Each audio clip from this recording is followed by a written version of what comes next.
Mga libreng wheelchair ang ipinamahagi kamakailan ng Filipino charity group na Canadian Wheelchair Society na isinabay sa pagdiriwang ng anibersaryo ng Alpha Kappa Rho sa Calgary. Paano nga ba makakapagbigay o makakahingi ng tulong sa grupong ito? Narito ang report.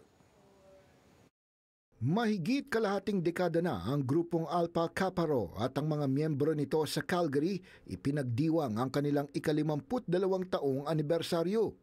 Pero bukod sa mga kainan at mga cultural performances, isinabay din sa pagdiriwang ang pamamahagi ng libreng wheelchair na pinangunahan ng Filipino charity group na Canadian Wheelchair Society. At isa sa mga nabiyayaan ang isang kababayang nangangailangan mula sa Northeast Calgary. Sa katandaan na rin po ay hindi po talaga niya nakayanan na tumayo ng matagal or maglakad ng matagal.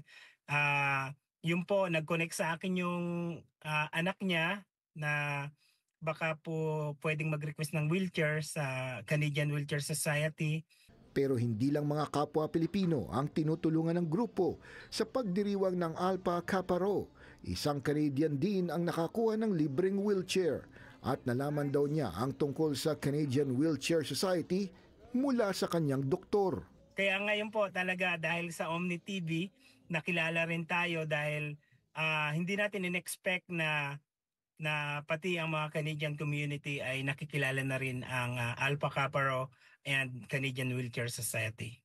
2022 nang magsimula ang Canadian Wheelchair Society at mula noon, daang-daang mga wheelchair na ang kanilang naipamahagi sa Canada, sa Pilipinas at iba pang bansa. Hindi rin naman daw magagawa ito kung wala ang mga tao at grupong nagbibigay ng donasyon. Tulad nila ng mga miyembro ng Alpha Kappa Rho sa buong mundo na walang sawang tumutulong sa Canadian Wheelchair Society. We are united as one sa pagtulong dito sa ating mga kababayan.